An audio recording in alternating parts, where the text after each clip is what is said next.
Aku takut dan pergi menyembunyikan talenta Tuhan itu di dalam tanah.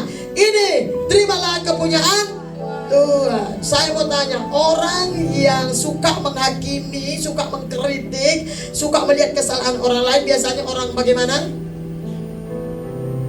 Ya. Orang kalau dia suka menghakimi, mengkritik, melihat kesalahan orang lain, menjatuhkan, orang yang iri hati. Orang yang iri pasti. Oleh karena itu, jaga-jaga diri saudara. Jangan suka kritik orang lain. Karena kalau engkau kritik orang lain, kau sedang menghakimi yang bukan tugasmu. Amin. Menjatuhkan orang lain, melihat terus kesalahan orang lain tanpa melihat kesalahan sendiri. Hanya orang iri. Orang kalau rendah hati, orang kalau sibuk dia dengan Tuhan, orang kalau dia jatuh cinta dengan Tuhan, dia nggak peduli orang lain kesalahannya apa. Dia nggak lihat kesalahan orang lain. Seseorang kalau hatinya penuh dengan syukur, seseorang hatinya penuh dengan kebahagiaan, seseorang hatinya penuh dengan damai sejahtera dan sukacita, menurut saudara dia ada waktu nggak menghakimi orang lain? Tidak. Biasanya yang suka menghakimi siapa? Hatinya yang gundah gulana, hatinya yang luka dan kecewa, hatinya yang penuh dengan kepahitan. Maka dia selalu melihat orang yang punya kesalahan dan kekurangan. Dia selalu mengkritik, bahkan menghakimi banyak orang. Maka ada ayatnya Tuhan bilang, kalau engkau menghakimi, maka penghakimanmu akan diukurkan kepadamu. Satu, kenapa kita nggak boleh menghakimi? Karena kita bukan hakim. Ada sini sudah lulus sekolah hakim. Jadi jangan menghakimi, amin. Amin. Waktu kita menghakimi, tangan kita bagaimana? Berapa ke orang, berapa ke kita? Satu ke orang, tiga ke kita. Lihat kesalahan orang sedikit, kesalahan kita lebih banyak. Makanya Yesus bilang, jangan kau melihat selumbar di mata saudaramu, tapi balok di matamu. Nah, tahu balok? Balok, kayu balok. Jadi kalau ada balok di mata kita, memang kita nggak akan bisa lihat apa-apa. Kita cuma bisa mengkritik, mengeluh, menghakimi, komplain, sumut-sumut, menyalahkan, kecewa sama orang. Makanya ya firman Tuhan itu yang mengajar. Saudara kalau sering dengar firman Tuhan, hati saudara akan diterangi, pikiran saudara akan menjadi bernas, apalagi hati saudara akan mulai lembut. Orang kalau jarang dengar firman, apalagi tidak baca Alkitab, hatinya keras. Makanya sedikit aja dia disinggung, dia langsung sakit hati, marah, tersinggung, kecewa. Siapa tahu jeruk manis? Pernah makan jeruk manis? Betul-betul jeruk manis ya. Jangan kalau kadang-kadang di pajak itu jeruk manis, jeruk madu katanya, padahal masam ya kan. Makanya langsung kalau Pak Pensitas langsung bilang, boleh dicoba? Kan dia membuktikan manis atau tidak.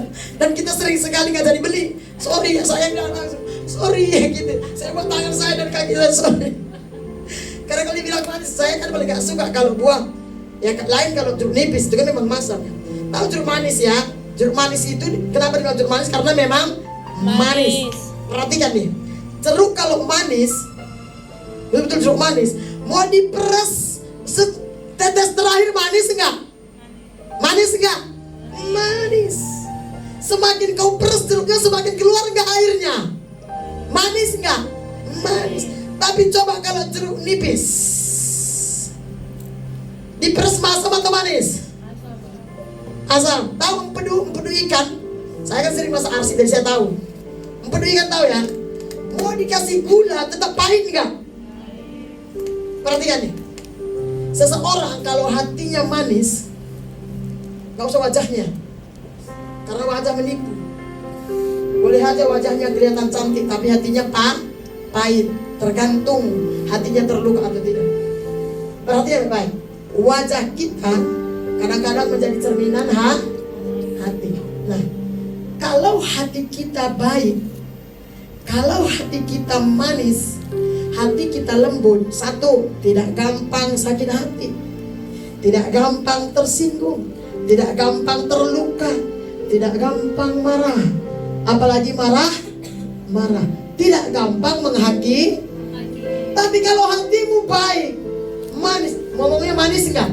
Karena Yesus bilang apa yang keluar dari mulut keluar dari perbendaharaan hati. Kalau di sini manis, keluar manis enggak? Seperti jeruk manis. Kalau jeruk itu manis, mau diperes bagaimanapun sampai tetes terakhir pasti manis. Tapi kalau jeruk nipis, udah kau campur gula pun tetap masih ada asamnya, karena jeruknya masam. Jadi hati kita bisa buat manis, kita bisa buat masam. Wajah kita pun mencerminkan kadang-kadang.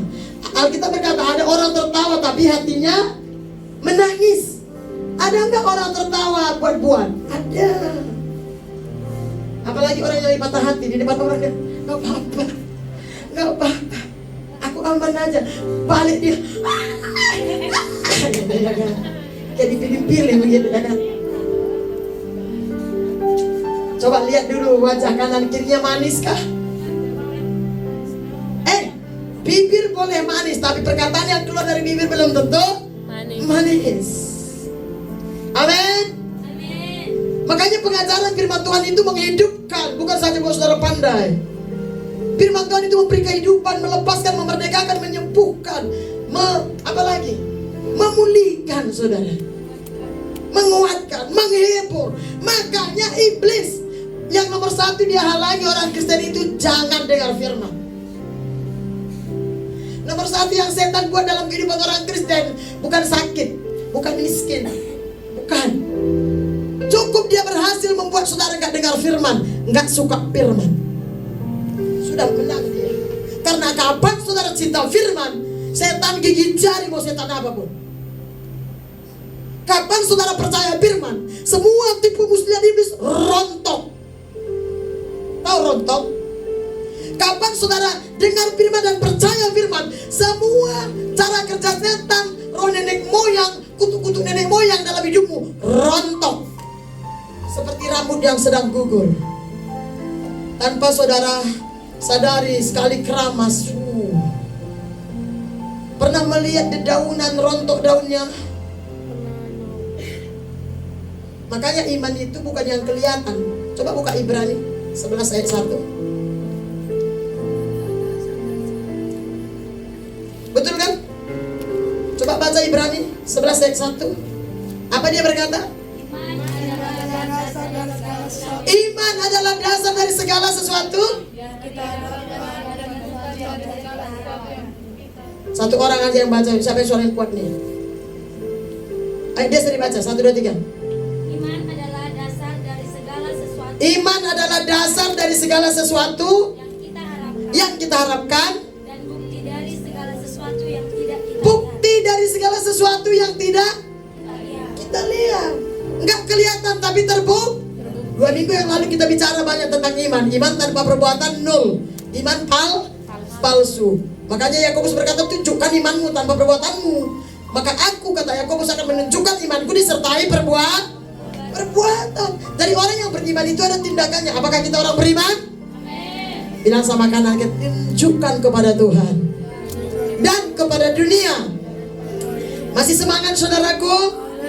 Oke, mari kita lihat yang seterusnya. Karena itu aku takut, kata hamba yang menerima 1 talenta, maka menyembunyikan talenta Tuhan itu di dalam tanah. Ini terimalah kepunyaan Tuhan. Mari saudara, apa jawaban Tuhan? Apa jawaban Tuhan kepada dia?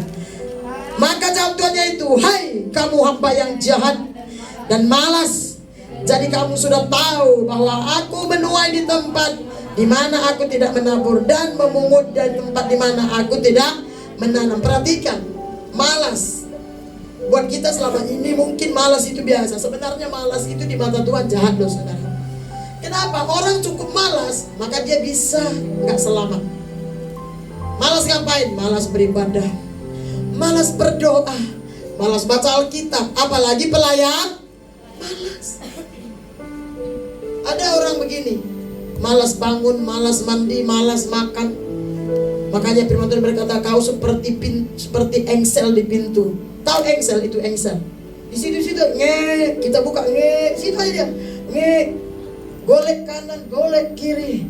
Kau udah mandi, malas, golek kanan sepanjang hari, apalagi cuti.